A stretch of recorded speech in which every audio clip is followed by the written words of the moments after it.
এই মুহূর্তের সবচেয়ে বড় খবর, অ্যাডভোকেট লেখা গাড়িতে গাঁজা পাচারের ছক বানচাল। নবগ্রামে পুলিশের জালে 3 পাচারকারী। নবগ্রামের শিবপুর 12 নম্বর জাতীয় সড়কে গোপন সূত্রে খবর পেয়ে তল্লাশি চালিয়ে 220 কেজি গাঁজা উদ্ধার করল নবগ্রাম থানার পুলিশ। বিশেষ সূত্রে পাওয়া তথ্যের ভিত্তিতে পুলিশ জানতে পারে একদল মাদক পাচারকারী আইনজীবী স্টিকার লাগানো গাড়ি ব্যবহার করে বড়সড় গাঁজা চালান নিয়ে যাচ্ছে। বিষয়টা আপনারা কিভাবে দেখছেন? কোথাও কি পেশাকে কালিমুক্ত নাকি পাচারকারী একটা ষড়যন্ত্র? দেখুন, বিষয়টা যেটা হচ্ছে, এই কথাটাই তো খুব নিন্দনীয় কথা, ঘৃণ্য কথা, যে একজন উকিলের লোগোওয়ালা গাড়িতে গাঁজা ধরা পড়েছে। শুনলেই তো আমাদের মনটা কেমন বেশি ওঠে। কাজে এটা নিঃসন্দেহে যদি এটা সত্যি হয়, তাহলে উকিল সমাজের একটা কলঙ্কের বিষয়। উকিলদের সম্বন্ধে মানুষের ধারণা অন্যরকম হয়ে যাবে।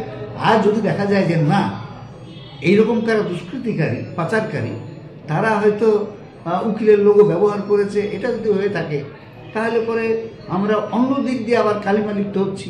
উকিল সমাজকে কালিমা যুক্ত করবার জন্যে উকিলের এই লোগোটাকে ব্যবহার করে চোরা কারবারিরা এই সমস্ত কাজগুলো করছে। কাজে দুটোই আমাদের চোখে নিন্দনীয়। আপনারা কি বার্তা দেবেন? মানে আমরা একটাই বার্তা দেবো, পুলিশের উচিত এটাকে সঠিকভাবে তদন্ত করা, এবং যদি দেখা যায় যে উকিলও খুনের সঙ্গে যুক্ত আছে, তার শাস্তি দেওয়া উচিত, শাস্তির ব্যবস্থা করা উচিত।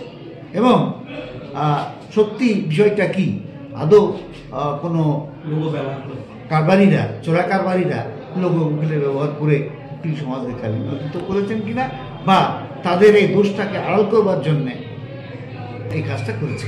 যে ধরা পড়েছে সে অ্যাকচুয়ালি অ্যাডভোকেট কিনা। গাড়িতে অ্যাডভোকেট লেখা আছে মানেই যে অ্যাডভোকেট করেছে তার কোনো মানে নেই। সুতরাং এখন it is a matter of investigation. তবে সব থেকে বড় কথা যেটা, সেটা হচ্ছে যে গাড়িতে লেখা মানেই অ্যাডভোকেট নয়। সুতরাং এই বিষয়টা যে কোনো কারণেই হোক, অ্যাডভোকেটদের নাম জড়িয়ে যাওয়াটা ঠিক নয়।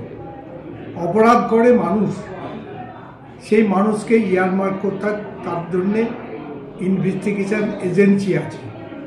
তারা পুঙ্খানুপুঙ্খরূপে নির্ধারণ করবে যে আদৌ এটা অ্যাডভোকেট এই ঘটনার সঙ্গে যুক্ত কিনা।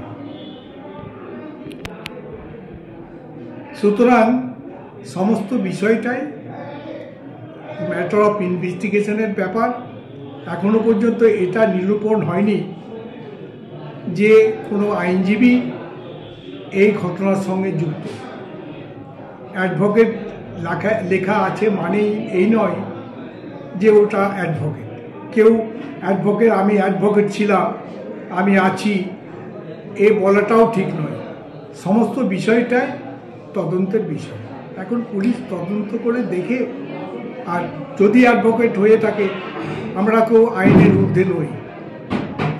অ্যাডভোকেট মানে কোনো অপরাধ করবে না, কোনো অপরাধের সঙ্গে যুক্ত থাকবে না, এটা বাঞ্ছনীয় নয়। সুতরাং সমস্ত বিষয়টাই ম্যাটার অফ ইনভেস্টিগেশন। সমস্ত বিষয়টা দেখে তারপর থেকে অ্যাডভোকেটের গায়ে কালিমালিপ্ত করাটাই বাঞ্ছনীয়।